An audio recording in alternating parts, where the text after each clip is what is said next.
Hi everyone, welcome back to my channel. I hope you are all doing well. If you're in the UK, how are you handling this heat? Please, because oh my gosh, I'm not doing well. Okay, let's talk about it. The mold I'm using in today's video is the round Druzy Edge mold from Moulds and Shapes, and all of the details will be in the description box below. Now, this is the Manifest Your Dreams Positive Energy series. I'm going to be using the Let's Resin Chameleon powders in the rim of this tray. Now, I have been itching for such a long time to either get back to using silicone inlays or the cling film technique, right? And it's just been such a long time since I've done either of those. And because of the depth of this tray, I've decided to use some silicone inlays. Now, this is a 3-layer tray. We're doing the edge first, then a clear layer for the inlays. Then we're backing the tray in a 3rd layer. So if I was using epoxy resin for all 3 layers, this would be a 2 to 3 day project. But luckily, I'm going to use something much faster for the rim, which brings it down to just a 1.5 to 2 day project, which just makes life easier for me when I'm filming in bulk. Now, I am using blue, teal, galaxy, chameleon powders from Let's Resin. These kind of purples, pinks and blues, I think, are just the perfect colours for this kind of theme. Anything spacey, stars, moons, manifesting, I think, yeah, my brain automatically goes to blue, purple, pink, and all of those vibes. I've just put a little bit of each colour into the rim of the tray and dusted it out with a big, fat, fluffy makeup brush, making sure that every millimetre of that druzy edge is coated in the powder, and then I'm going to clean up the surface. First up, I just use a bit of tape to get the excess off, and then I'm using some alcohol and a wipe. Now the rim. The rim is going to be first. Now you can of course use epoxy resin, it's not a problem.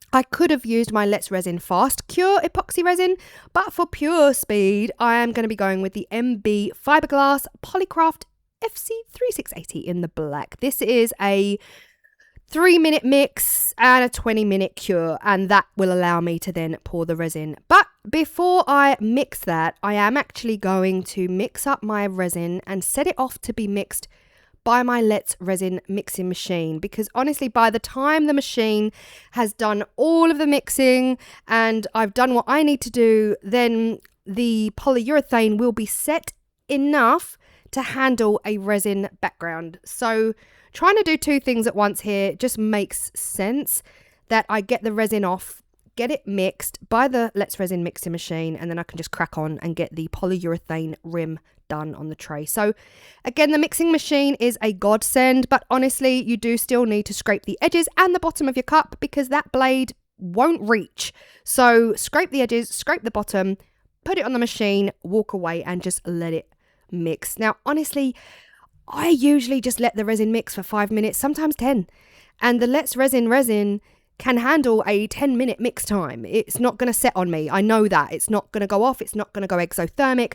So yeah, it takes the pressure off and I can just crack on and do what I'm doing for the rest. Now the polyurethane is a 3-minute mix time, and honestly, after 10 minutes, it's going to be absolutely fine to handle a resin layer on the top.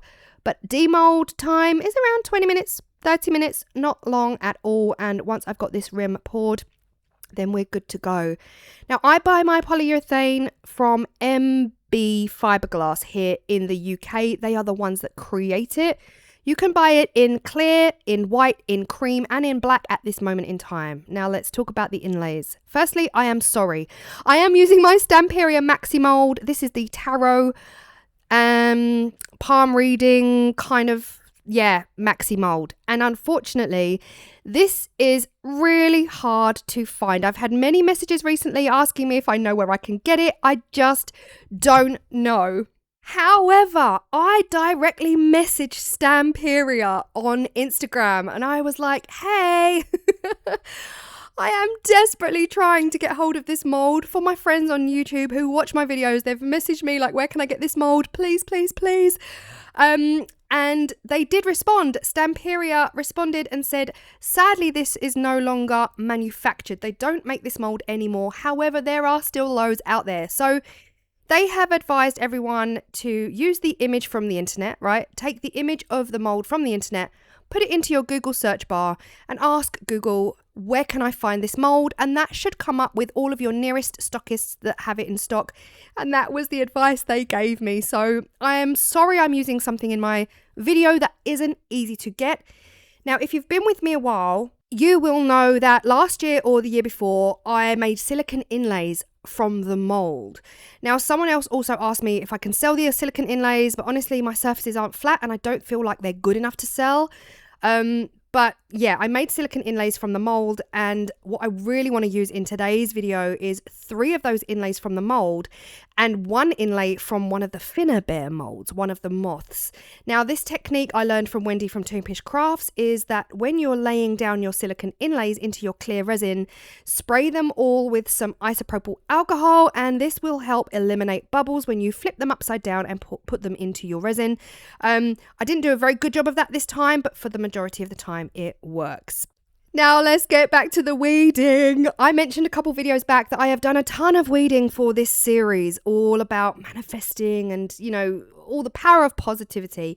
Now, this image came up on my Cricut design space. I absolutely loved it. It has the crystals, it has the beautiful flowers, it has a combination of pretty much everything, and I have sped this up for you guys because you don't want to watch me do this in real time. I took my time.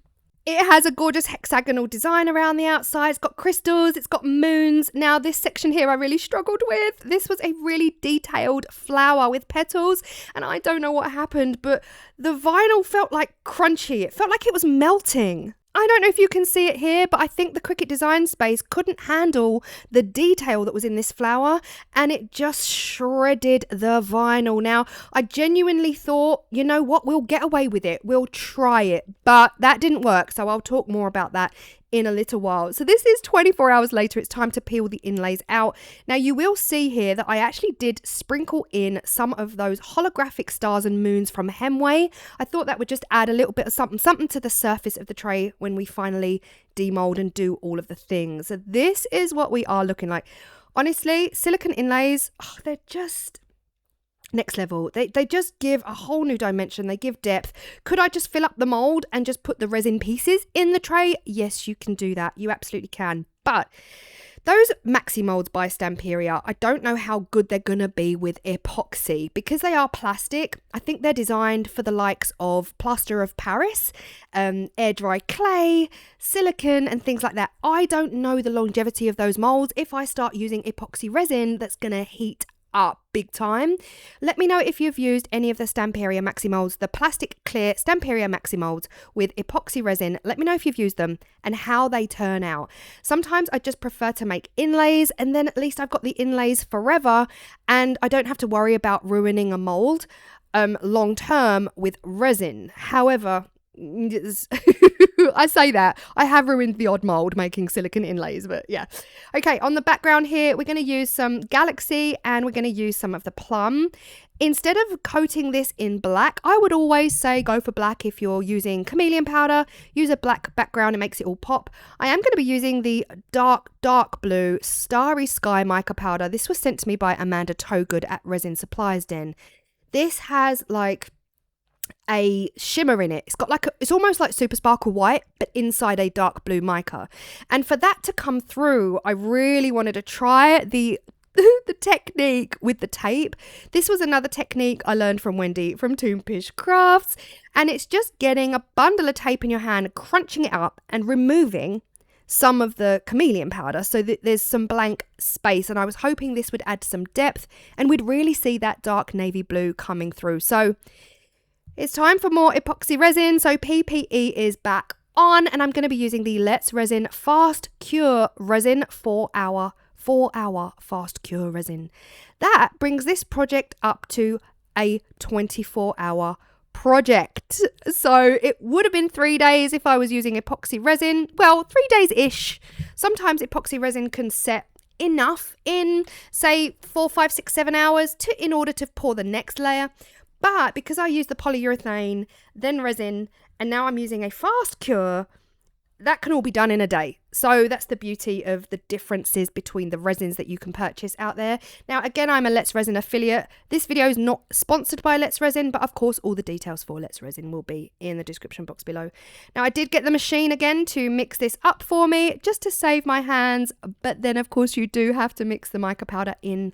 Make sure it is absolutely and totally mixed in before you pour. You don't want any powdery clumps, but this powder, honestly, stunning stuff. I figured at this point, where's the harm? We'll add more stars.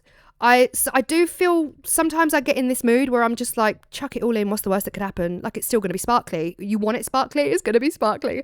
So I did end up adding in some of the Super Sparkle White into this, and I added a lot of Super Sparkle White as well. So again, the sparklier, the better, because we're going for that starburst, that's, I don't want to say spacey because I don't feel like this is a space series, but galaxy-ish. Yeah, wishing on a star and manifesting your dreams to the moon and all of that stuff. Yeah, we're done. We are ready to pour. The one thing to mention if you are new to resin and you're using silicone inlays, now, sometimes if you've got really deep resin, there is a risk that your inlay will float into the center of your mold. So if you do anything like this, which I did, I had to just hang around for 20 minutes, pulling the inlays back out to where I want them to be, because there's some movement. There was some movement in the moth and there was some movement in the moon.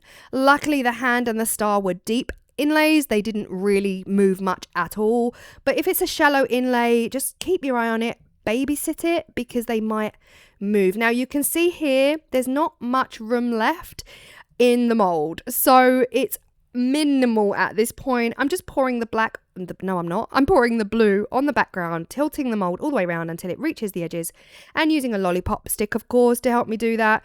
And then I'm just filling up where it's come out of the hands, but it will all kind of like sink back in, it will all self-level, and all will be well. Sometimes there's just not enough room left for certain things. Like if I wanted to do the cling film technique with this and the inlays, there was no way there'd be enough room now for the cling film technique. And if you've seen that before, you'll kind of get it. I've only got about 1 millimeter to play with at this stage. But yeah, I'm really desperate to get some more cling film technique done very soon. This is it. This is what we're looking like. Now let's talk about the vinyl. The next day when everything was cleared and cured, the next day when everything was cured, I figured that the kind of like crunchy bit on the vinyl that had ruined a bit wasn't too bad. It wasn't horrific. It wasn't as visible, I guess, as I was expecting it to be. So after demolding, I didn't love the background. So I was already happy that I'm covering it, right? I'm putting vinyl on this anyway. So I didn't absolutely love the background. I didn't necessarily love the colors that were coming through. They were a little bit grayish green for me. I didn't hate it, but I wasn't really seeing the navy blue powder. So it didn't pain me then to cover this up. Now in the last video I did moon phases. I loved the results so much I couldn't bring myself to put the vinyl on.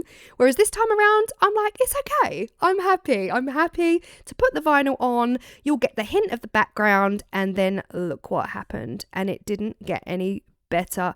I pulled so fast. Don't do that. Don't be like me. I'd pulled the transfer tape off at too speedy. And it was too late. I'd pretty much ripped off the majority of the flower design. And of course, it had worked its way into the crystals. Now, at this point, I was going to try and save it. But my brain was saying, Claire, find some patience. Just dig deep. Find the patience to weed again.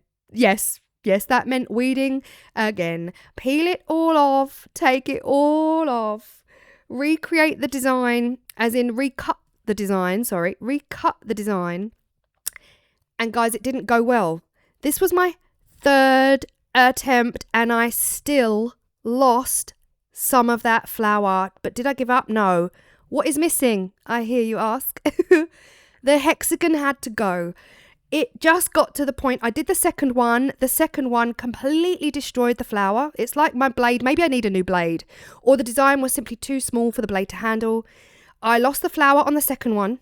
So on the third one, I made it way bigger so that I would be able to, you know, the machine would handle it better and I'd be able to weed easier. But that meant losing the outside hexagonal white line. And I'm pretty sad about it because I felt like that line, I guess, contained the design, and it also went really well with the crystals and it really tied it all in. However, I'm still happy with this. Manifest your dreams. And you can see the moth, you can see the moon, the star, and you can see that tarot palm behind the crystals, which works really, really well. You may not feel like you can see it like in some ways, but there's depth to the tray. And then the more you look at it, the more you see from different angles those inlays coming through from underneath. And honestly, I am so happy because, listen, I weeded that design twice and failed twice. And it was only on the third attempt I managed to weed just enough to make it okay. And even then I lost some of the flower. So I thought I did really well with my perseverance and my patience, and look at it. I absolutely love it. This edge is stunning. The combination of adding 3 or 4 different chameleon powders into this edge, kind of wish I added pink. Not gonna lie, I wish I added pink mica. Not chameleon, but bright pink mica. I think that really would have, I don't know, added a different dimension, given it more of a colorways, more than just the 3. But overall, I absolutely love it. Let me know what you think. Let me know if you feel inspired. Thank you so much if you've watched all the way through. I really appreciate you all so much. And remember, guys, the power of positivity, positive thinking, putting out into the universe and receiving positive things is such a vibe. Make sure you get that positivity flowing, and I will see you all in the next video. Bye.